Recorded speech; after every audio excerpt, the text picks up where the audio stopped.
Good evening प्यारे बच्चों।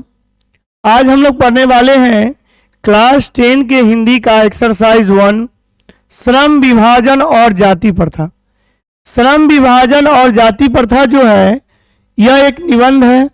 Exam में अक्सर पूछा जाता है कि श्रम विभाजन और जाति प्रथा कैसी विधा है, तो ये निबंध है और इसके लेखक हैं भीमराव अंबेडकर। तो आइए सबसे पहले हम लोग पढ़ते हैं लेखक परिचय में लेखक से संबंधित सभी प्रश्नों को। चलिए देखिए, सबसे पहले हम लोग जानते हैं कि लेखक परिचय में लेखक का नाम भीमराव अंबेडकर। लेखक का क्या नाम है श्रम विभाजन और जाति प्रथा का? भीमराव अंबेडकर। ठीक है। अन्य नाम, इनका नाम था भीम, भीमा, भीमराव, संविधान निर्माता या संविधान जनक, बाबा साहब और आधुनिक मनु। यानी भीमराव अंबेडकर को कई अन्य नामों से पुकारा जाता था। कौन कौन से नाम? भीमराव, भीमा, भीमराव, संविधान निर्माता, संविधान जनक, बाबा साहब, आधुनिक मनु, इन नामों से इन्हें पुकारा जाता था।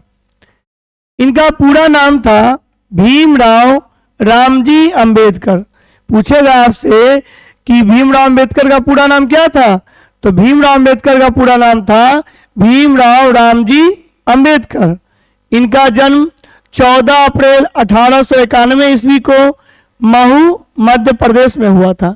यानी इनका जन्म जो था, बाबा साहब का जन्म 14 अप्रैल 1891 ईस्वी को महू मध्य प्रदेश में हुआ था। ठीक है। इनकी मृत्यु हुई थी 6 दिसंबर 1956 ईस्वी को नई दिल्ली में। ठीक है। तो इससे दो ऑब्जेक्टिव आपका बन जाएगा कि बाबा साहब का जन्म कब हुआ था और निधन यानी मृत्यु कब हुई थी।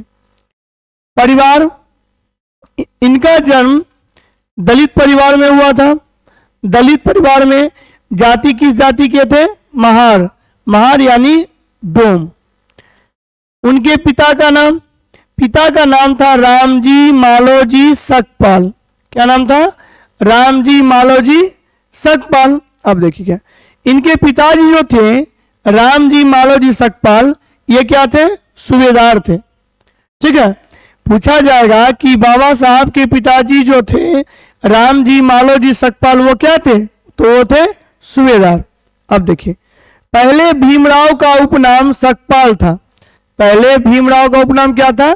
सकपाल था। पहले जो प्रथा होता था उसमें जो नाम होता था वो बाप के नाम से, दादा के नाम से जुड़ा हुआ होता था। तो देखिए, भीमराव अंबेडकर का पहले उपनाम क्या था? सकपाल था। पर उनके पिता ने उनके मूल गांव, मतलब उनके पिता ने उनके मूल गांव, उनका गांव था, गांव का नाम था अंबाडवे। अंबाडवे से उनका नाम क्या रख दिया? अंबाबडेकर लिखवाया। अंबाबडेकर लिखवाया। धीरे धीरे लोग बोलते बोलते क्या कर दिए? अंबेडकर। यानी जैसे पूर्णिया का नाम पहले पुरेनिया हुआ करता था, लेकिन धीरे धीरे लोग बोलते बोलते पूर्णिया रख दिए। तो उसी प्रकार जो था, बाबा साहब के पिताजी ने अपने मूल गांव के नाम अंबाडवे के नाम पर उनका नाम अंबेडकर लिखा, अंबाबडेकर लिखाया था, जो बाद में धीरे धीरे क्या हो गया? अंबेडकर में तब्दील हो गया।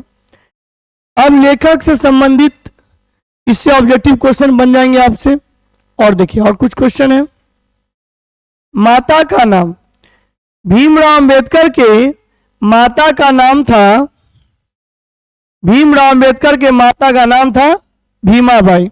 आपसे अगर ऑब्जेक्टिव में पूछा जाए कि भीमराव अंबेडकर की माता का क्या नाम था, तो उनकी माता का नाम था भीमाबाई। और बाबा साहब जो थे अपने माता पिता की 14वीं और आखिरी संतान थे। ठीक है। तो भीमराव अंबेडकर जो थे माता पिता के 14वीं और आखिरी संतान थे। इनका पहला विवाह, पहले क्या था? बाल विवाह का प्रचलन था। तो इनका पहला विवाह 1906 ईस्वी में रमाबाई अंबेडकर से हो गया। इनका पहला विवाह 1906 ईस्वी में रमाबाई अंबेडकर से हो गया। बाद में कुछ साल बाद बीमारी के कारण इनका, रमाबाई अंबेडकर का निधन हो गया। कब? 1935 में। उसके बाद भीमराव अंबेडकर ने दूसरी शादी की, दूसरी विवाह किया कब? 15 अप्रैल 1948 को। किनसे किया? डॉक्टर सविता अंबेडकर। ठीक है, तो बाबा साहब का इस प्रकार 2 विवाह हुआ और इनको एक संतान की प्राप्ति हुई। इनके संतान का नाम था यशवंत अंबेडकर। यहां तक कहीं किसी प्रकार का प्रॉब्लम है तो आप कमेंट में पूछ सकते हैं। चलिए आइए हम लोग देखते हैं अब आगे।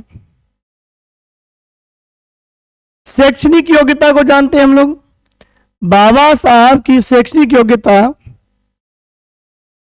को हम पहले क्या था, बाबा साहब के समय, प्राचीन पहले का जो समय था, छुआछूत लोग अधिक मानते थे।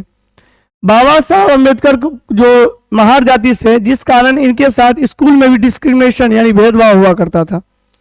हुआ क्या, जब स्कूल में अक्सर इन्हें, जब ये स्कूल जाते थे तो इनसे झाड़ू वगैरह लगवाया जाता था, तो झाड़ू लगवाया जाता था और इन्हें पढ़ने नहीं दिया जाता था।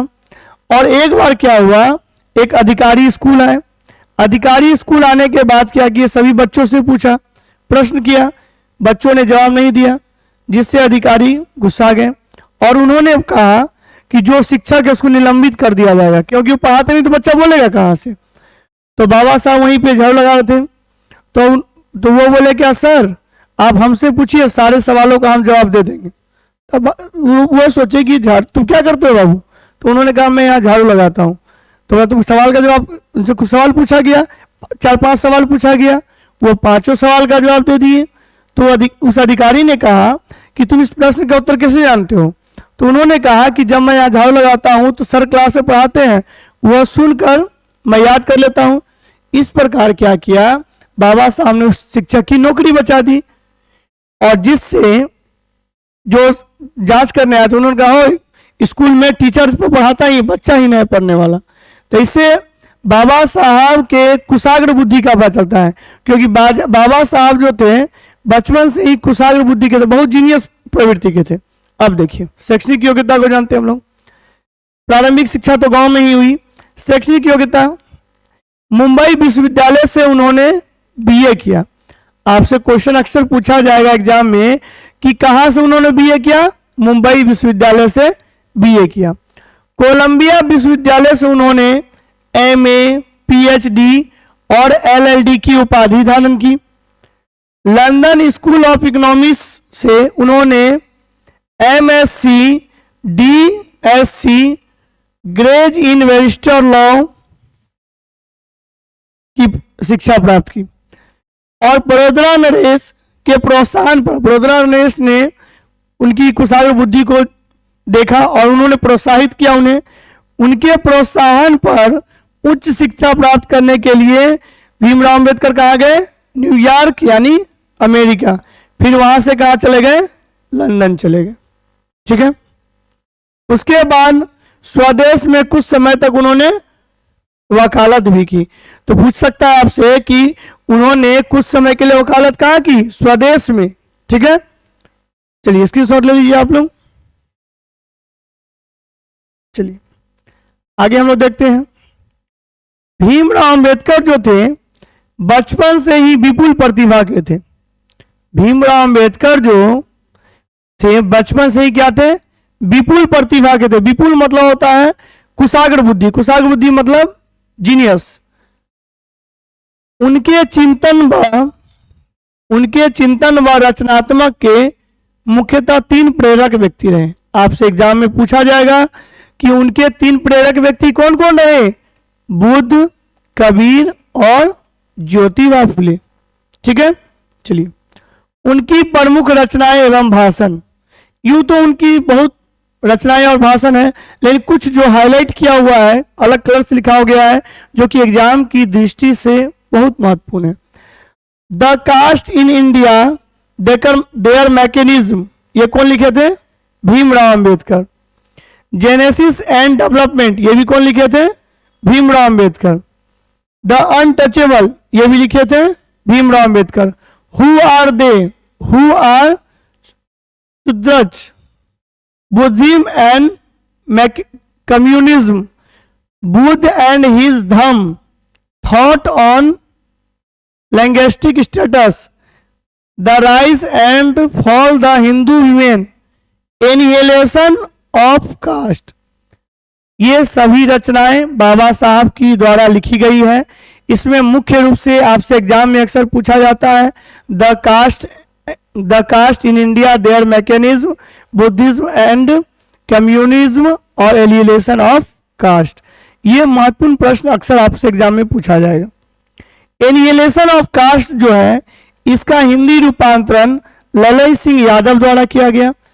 एग्जाम में पूछा जाएगा कि एनिहिलेशन ऑफ कास्ट जो है, इसका हिंदी रूपांतरण किसके द्वारा किया गया, तो इसका हिंदी रूपांतरण ललई सिंह यादव के द्वारा किया गया।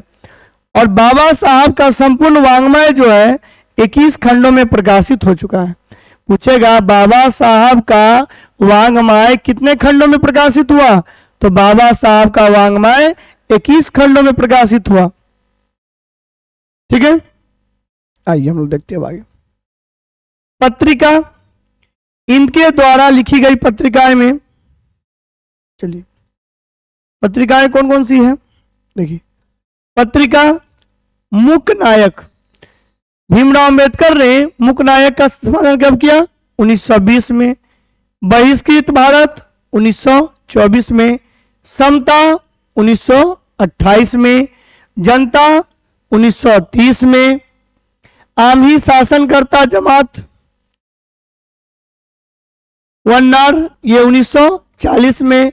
प्रबुद्ध भारत 1956 में। ठीक है, ये तो था उनका पत्रिका। अब देखिए क्या है, 1990 में बाबा साहब भीमराव अंबेडकर का मरणोपरांत यानी मृत्यु के पश्चात भारत के सर्वोच्च नागरिक पुरस्कार भारत रत्न से सम्मानित किया गया। तो आपसे एग्जाम में पूछा जाएगा कि मरणोपरांत बाबा साहब को भारत के सर्वोच्च नागरिक पुरस्कार, किस पुरस्कार यानी भारत रत्न से सम्मानित किया गया, कब, 1990 में। अब देखिए क्या है, 14 अप्रैल को बाबा साहब के जन्म दिवस को अंबेडकर जयंती के रूप में पूरे भारत समेत दुनिया भर में मनाया जाता है। ठीक है, ये तो था हमारा लेखक परिचय।